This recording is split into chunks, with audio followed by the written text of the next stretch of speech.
Well, this is Kent Hovind. It is August 31st, 1993. I'm sitting here at the Antique Quest in Winchester, New Hampshire, with Sandy Mansi. It's good to see you again, Sandy. I saw you back in '92.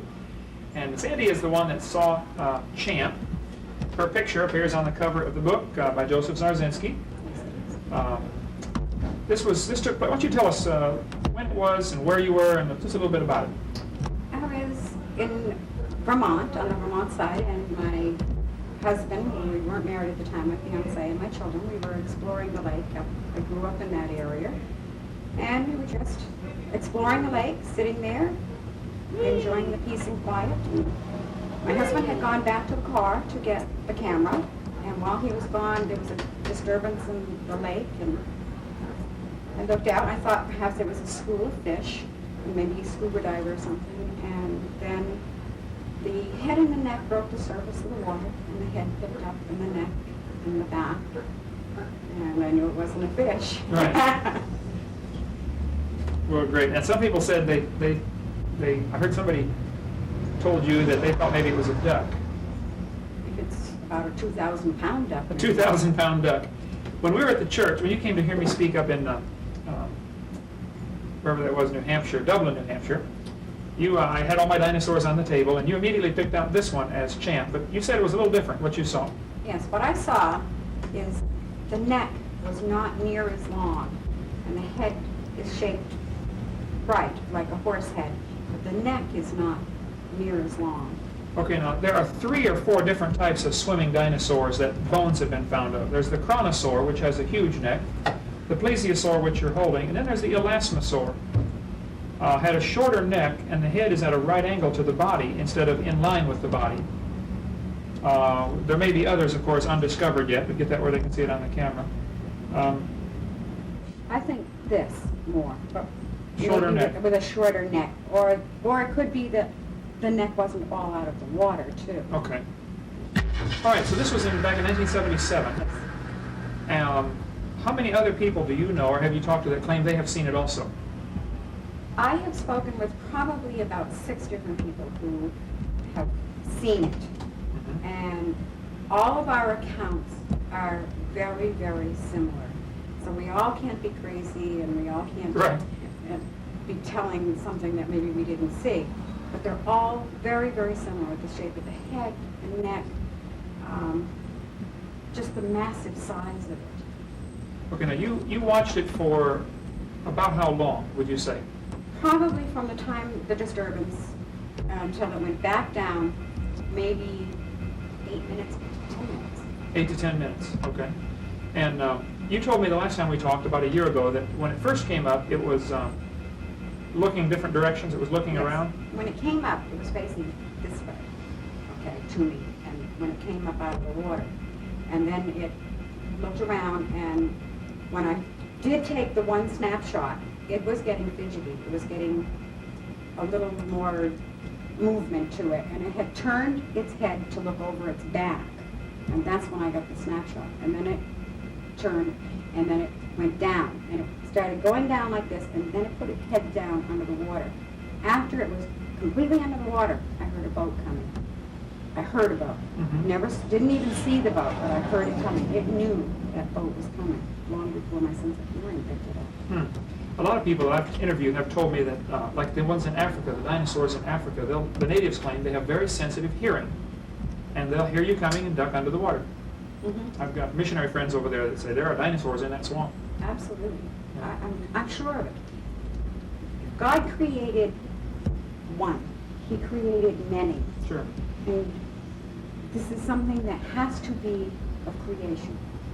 It's not something that could have come from an eel or any of that nonsense. And if God can create one, he can create many. Sure, right. Now, your picture has, as well as being on the cover of Joseph's book, has been in a number of places. It was in Time magazine, it was in July '81, I think. You were on Unsolved Mysteries, did you say this last week? Or? Unsolved Mysteries has shown 3 times. It first was in September of last year, and then Maybe it was September of on- '92. Right. Okay. And then recently, about a week or so ago, they had a rerun of it. Oh, okay. So you're a movie star now. No. Well, there are those who teach that evolution is a proven fact, that dinosaurs lived millions of years ago. I, as you know, am very different. I was a science teacher 15 years. I'm of the strong, studied opinion that a few dinosaurs are even still alive. The world isn't millions of years old. Would you say that what you saw was best described as being a dinosaur of some kind, water-dwelling? I saw a dinosaur. You felt like you were seeing a dinosaur, right? I know, not felt, I know. You know, okay. I saw a dinosaur. Now, the question comes to some people's mind, why did you only take one picture? Because I didn't want to miss anything. Busy watching it. I was busy watching. I brought the camera up, I took the one photograph, and then I put it down because I didn't want to miss anything. I was in such total awe Right. of what was happening. And I don't even know why I took the one. It was just instinct. My husband handed me the camera. He had gone after the He had camera gone anyway. after the camera to take pictures of the children. Okay, before it surfaced, or Right, while it was he didn't surfacing. even know anything was going Okay. on until he got back there. Sure. And he helped me up the banking, and he handed me the camera so to help me up the banking. And I had it, my knees gave out, I was shaking. And I went down on my knees, I picked the camera up, I took the one photograph, and then put it down, I had it both down. You could have taken 20 pictures. Oh, absolutely. Right. But I wanted to watch it, and I was, and your mind tries to rationalize. And I'm trying to think, well, what is this? And there comes a point when you cannot rationalize, you just stand there and awe. Yep. Okay. Well, great. Anything else, any other typical questions you get asked? Most of the people that interview you are those who believe in evolution. Yes. And how do you feel about that? You don't like that? I agree with you 100%. And I appreciate you letting me use your picture. I put it on one of my posters. Wonderful. And I have quite a few pictures from different people. And my motive is to strengthen people's faith in the Bible. The Bible is the Word of God. And there's Sandy's picture. You've been featured in a number of shows and magazines and things like that. You've lived here how long in Winchester? About 20 years. 20 years. So you had no intention of trying to become a celebrity by photographing Jan. No, as a matter of fact, I really didn't even want to publish. I kept it a secret for 2 years. And then I made them keep it in the scientific world. And I was forced by the media to publish. Mhm. Because they were calling, well, if this exists, why haven't we seen it? Sure, And right. So I was forced to, and that's why I put a copyright on so that I could have some control and some protection Mhm. as to who's going to use it. Right. Smart. Good move. Now, people have asked me, they say, hey, if there's so many of these creatures, why don't we get more pictures? And I ask them the question, I'll say, have you ever seen a car wreck? And they say, well, sure. I'll say, give me a picture of one as it happens. You never see a picture of a car wreck as it happens, and yet thousands of car wrecks happen. So it's something it's fleeting, it lasts a few seconds, you don't think of taking a picture until it's too late. Well, maybe if you could keep me posted, send me information if you get any more people, because people probably come to you all the time, don't they, and say, Yes. hey, I saw it. Yes. I would like to keep a file of that. Just send me a list. Absolutely. Picture of Champ up here on the wall, and tell me about the old gentleman that came and looked at it. I was standing here at the counter, and an older gentleman came in, and he's staring at the picture, and he's staring, and he asked me what it was, and I told him it was Champ from Lake Champlain. And he went on to tell me that he had never told a soul this, and he was in his 80s. I think he said he was 89 or 87. And he told me about when he was a young man, and he went fishing with his grandfather up in Lake Champlain, up by the Bullaga Bay, that area, up by Ty. He grew up on the lake. Yeah, he grew up on the lake. Okay. And he told me of a time that he and his grandfather were out fishing, and this monstrous big thing, he said, came out of the water. And his grandfather told him that it was Champ, and that he wasn't to tell anybody due to the fact that they would think that they were insane. Mm-hmm. And so all those years, he never told a soul about it. I was the first person he told, and he said to me, I was not insane, my grandfather was not insane. We saw a living, breathing dinosaur. Right. And I was like, hallelujah! Yeah. Yes! More testimony. Yes, absolutely. Now, other people have seen it, and they come to you and say, hey, you know. Yes, and I appreciate that because it gives me vindication. You know? Right. I'm not crazy. I'm not prefabbing it. This is what I saw. This is what they saw, and we all saw something. And what? Someday maybe the lake will give up her secret. Who knows?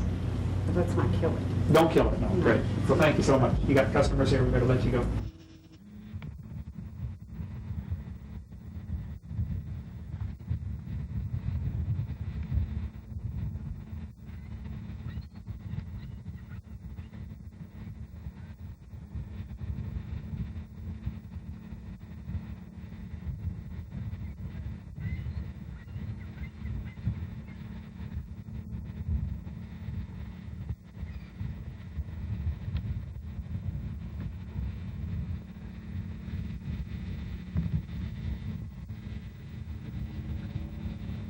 It's a shark! God darn, it's got white things all coming out of the water. What the heck ever it is. Hey, there's one under. Oh, and the trail went under right there, Dad. You see those binoculars? Huh? You see those binoculars? It was a shark. No, it's not a shark. Something just come up there. I've seen it, Dad. It's gone. It went under. I think we just see Champ. What's Champ? Lake Champlain monster. It's gone, Clayton. I know. I shouldn't have looked at it with the binoculars so long. I should have got the camera. Oh, it went under the same way. It started way the heck out there. You know, that buoy, just past that buoy when that sailboat went by. I know. When I was looking at it with the binoculars, I thought it was just a log. It ran over, but it went right from that buoy all the way inland, went underneath right in there.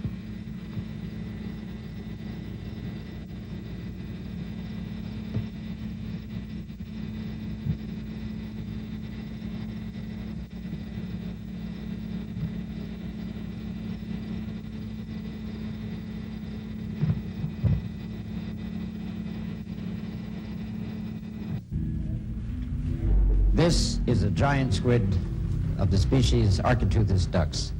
It came ashore on November the 22nd, 1979 in St. Brendan's on Collier's Island in Bonavista Bay, Newfoundland. It's an immature female. It is a small female, but it is a giant squid. I believe the giant squid reach an approximate maximum size of something like 150 feet. If this is 20 feet long, well then it's almost 8 times longer than this in overall length, and that's a big squid. In 1976, just 30 miles off the Lizard in Cornwall, 2 fishermen, George Vinnican and John Cox, also met a monster. Well, it went steaming 30 miles off, 25 to 30 miles off. Saw what I thought was an upturned boat on the horizon. So we went over to investigate. When we got closer, we could see it wasn't an upturned boat. It was something that, well, neither of us had seen before. So it was dark in color, and had sort of humps on the back. I should say it was, well, between 15 and 18 feet in length, and rising above the sea about 3 feet. It was a flat, calm day. There was no disturbance on the sea at all. When we got up closer, went a little closer, I came astern, to our amazement, up out the water about 3 feet from this body, head appeared out the water. And it was a, well, thing I've never seen before after about 40 years of sea. And it gradually sank in the water and disappeared. But after talking about it, the only thing we could explain it was one of, very much like a prehistoric animal. Good morning and welcome to Ovi's Open Line program. I do believe that's what's going on in here this morning. Therese, how are you? I'm fine, thank you. We're talking about the Ogopogo today. A lot of people in the area have seen it. The legend goes on for many years, and we'll be talking to some experts. I believe we've got Arlene Gall coming in. Arlene wrote a book on it. That's right. But we're going to go to the phone lines right now. Line 2, good morning. Hello there. Mr. Puglish. Yes, go ahead, sir. You want to know about Ogopogo? I certainly do. Yeah, okay. I had a taxi and I took a passenger to the hospital and And then I was coming down Abbott Street. And I got far as about here. I looked to the lake. I was surprised, and I seen this thing come out of the water.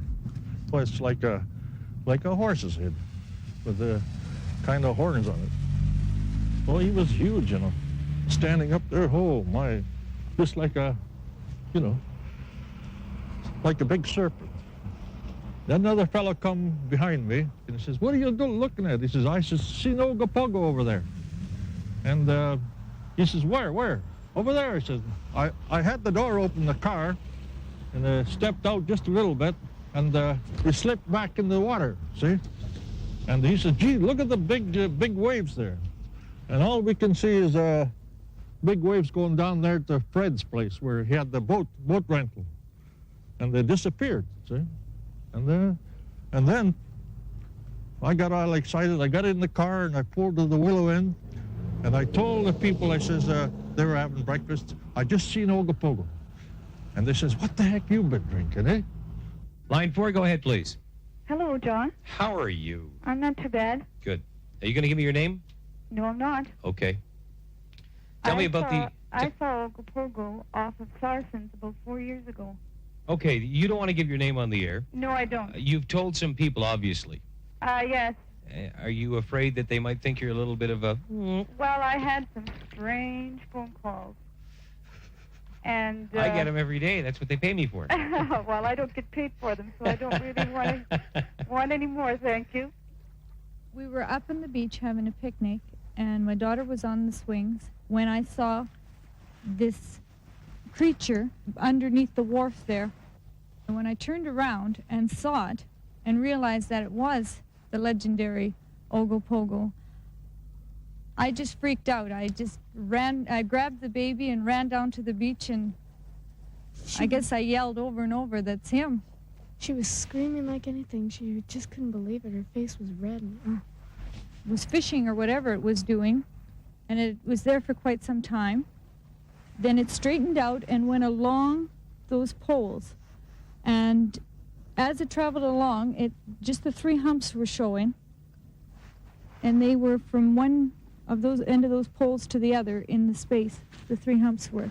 It traveled along the beach till about the corner over there, and then it turned and went straight across the lake. All right, we're going to break from the phone calls right now and introduce to you someone that's well known in the Okanagan Valley, Arlene Gall. Arlene has written a book on the Ogopogo. Good morning, Arlene. How are you? Good morning, John. Morning, Teresa. Morning, Arlene. How many sightings have you documented? Literally hundreds. Literally hundreds. When was the first sighting? The very first sighting was in 1852. The first documented sighting in 1852. Okay, 1852, and it's now 1980. Do we take it to mean that there must be more than one Ogopogo? There definitely appear to be more than one. There has been a film that was made, and I think it was back in 1968. It's pretty hard not to believe when you see it right in front of your eyes. Tell us about that film this morning. The Folden film was taken in 1968 by a gentleman by the name of Art Folden. He was returning from a trip to his home in Chase. And as he neared Peachland area, he spotted an object out on the lake, and he said to his wife, "Look, there's Ogopogo." And she laughed at him. And he got out and started filming the creature. And what we see in the film is a large animate object moving through the water, surfacing and submerging at various speeds and at various times. And it also shows the creature taking off at very high speed, producing a massive wake. And this is the footage in the film that I like very much, because you see a creature just pushing water, something terrifically, with a massive wake in front, just creating huge wave action. This is believability on my part. Have there been any recent sightings? We've had approximately 7 to 8 sightings this year, but we have one that has been the very best sighting. Why? And it was the Rieger family. It was a beautiful day. The water was just as calm as glass. When I just took a look across, I could see a big wave coming. And at that time, I just didn't take much notice of it, and it kept coming closer, and I thought to myself, why would there be a wave coming if there's no wind or anything? So I called to my son. I says, "Come on back here," and I says, "Take a look and see if you think, what the heck's coming down the lake here? So he took a look at it, and he says, gee, I don't know. So we had his grandson. My grandson was along, too. And he said, hey, Grandpa, he says, that's the Ogopogo. It would have ran right into us, but we had to weir the boat off alongside, and then we followed it alongside for about, maybe 15 to 20 minutes. And I'd say the monster was possibly 14 to 16 feet long, which was above water, sticking above about 3 feet. And had quite a hump on the front shoulders and had a hump on the back where the tail went. And I'd say the tail was approximately, probably 30, 40, maybe 50 feet because we couldn't see the end of it. But he did have a long tail. He had 4 legs, and I'd say the monster weighed approximately maybe 30 ton. And his head in the front was moving from side to side. It seemed like he was looking for fish or feeding or something like that, and he was stirring up a tremendous amount of water. If I would have never seen it, I would have never believed it. And actually, I don't care if anybody believes me or not, but I've seen this animal, and I know it's here, and I know it's a tremendous-sized animal. It was some sort of we call it a monster fish, for lack of a better word, but it was approximately 30 to 35 feet in length, and its head was protruding out of the water, and you could see the flagell action of the tail and the waves going beyond it. And I took 2 pictures of it. Well, you said it was roughly similar to this. What was different? Similar to this. I couldn't see these fins on the side, okay, because they were. If that is the fish that I saw, or whatever, they were not within sight. I mean, I could only see the head and the neck and like the upper part of the body. This is Kent Hovind from Pensacola, Florida. I'm here in Canada at the 100 Huntley Street program. Several years ago, I think 1994, when I was here on the program, I brought my book from Dr. Roy Mackle on a living dinosaur, and Cal, who's sitting here beside me, Bombay, said, he said, well, I was in Africa and I saw something like that, a dinosaur. And I turned to this page 256 in Roy Mackle's book. And Cal, you said, hey, I saw one of those. Would you take just a few minutes and tell the folks what you saw and, you know, where you work, and if they can get a hold of you for any questions, and just describe what you saw. Well, it's probably one of the most startling experiences I've ever had. It was about in 1963, I think. And I was on my way through the old roads of Kenya back to Nairobi to pick up a car. So I was taking this old Chevrolet that was almost too big for those roads, for the potholes, and I was going rather slow. And it was a hilly country near a place called Muhoroni, and that's down in the Rift Valley, but a hilly part of the Rift Valley. As we came up over the brow of the hill, my wife was with me, and suddenly laying there in front of us, right across the road, 7, 8, 9 feet long, was what I thought at first was a crocodile. And I thought, no, it can't be a crocodile. This is a dry part of the country. And then as I looked at it, we slowed down and stopped the car, actually, and stood and sat there for 10 minutes looking at this. And as I looked at it, I thought, this is, I mean, the actual word prehistoric went through my mind. I said, this can't be real. I've seen pictures like this, but not quite like this one. Anyway, from the tail right through to the back of its head were I don't know what you call them. Serrations, ridges. Ridges, like triangulars, perfect triangles, all the way from the tail to the head to the tail. And it was just laying squatted down on the road, seeming to sun. And so I looked at the thing for 10 minutes. I could shoot myself for not having my camera with me that day, right, but I wish I had. But there it was, and I had never seen anything like it, and nor before nor since. And I've asked people. In fact, I went to the Natural Museum and said, have you ever seen anything or heard of anything in Kenya of this nature? And they said, no, there's nothing like that alive today. I said, I saw something. And I argued with them really rather intently for a while, and they said, well, it must have been a figment of your imagination. Well, my wife and I both saw it, and we asked for several years, we asked anybody if they'd ever seen anything like that. Nobody had, nor have I since. But there it was, laying on the road.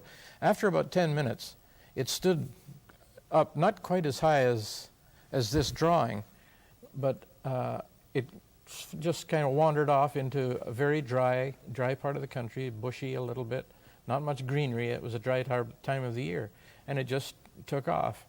And Mary and I just kind of looked at each other in wonder, saying, what in the world is this thing? What color was it? It was kind of dusty gray, Okay. Could you see the eyes? Yeah, they'd blink. In fact, it turned its head and looked at us. You know, it didn't seem to be afraid of us. Could you tell from the pupil of the eyeball, was it slotted or round? Or couldn't you see that? Not that close? I don't think I was close enough to see that. Was the shape of the snout like a crocodile? Would you say? More like a crocodile than a hippo, say. Okay, yeah, sure. It had a long face. Now, some of the African people I asked, they said, "Oh, that was a monitor lizard." Well, I said, impossible. I've seen many monitor lizards. I've never seen one 9 feet long. Right. Never as long as that. And I've actually killed a couple of monitor lizards with my car. And they're smooth-skinned and no ridges in the back. I know a monitor lizard when I see one. This was not a monitor lizard. This had those ridges down its back. Could you tell if it had smooth skin or scales? It looked kind of bumpy, more like an alligator. Right, okay. On the sides. Mm-hmm. I don't think it had scales. Okay. I can't really be sure. All right, well. It's been a lot of years ago. This is 1997. I understand. Well, I've been saying for years there's a few dinosaurs still alive, and your first thought in your mind was something prehistoric, huh? Well, of course, I have been preconditioned by all the education that I'd had up till that time that these things don't exist. Whatever it is, it can't be a dinosaur. That's the first thought most people have. Well, I considered it had to be some kind of a lizard. Sure. And because, you know, you have lizards from this size, the little gecko lizards, right up to monitor lizards. All right, now you work here at 100 Huntley Street, and what's the phone number here? So if they have any questions, they can call and ask for Cal Bombay. My phone number is area code 905-335-7100, extension 3206. All right, well, call them up if you don't believe it. I saw it. I mean, a lot of some still alive. When I saw this picture, I thought, that's what I saw. I mean, all right, let's get them to zoom in on this picture if you can real quick, and we'll close out with that. If you have any questions, we'd be glad to help. Give us a call if you want more information on dinosaurs. You let us know, and we'll be glad to send you our videotape on creation, evolution, and dinosaurs. So that's what you saw that day, 1962. That's as close as anything I've ever seen. Okay.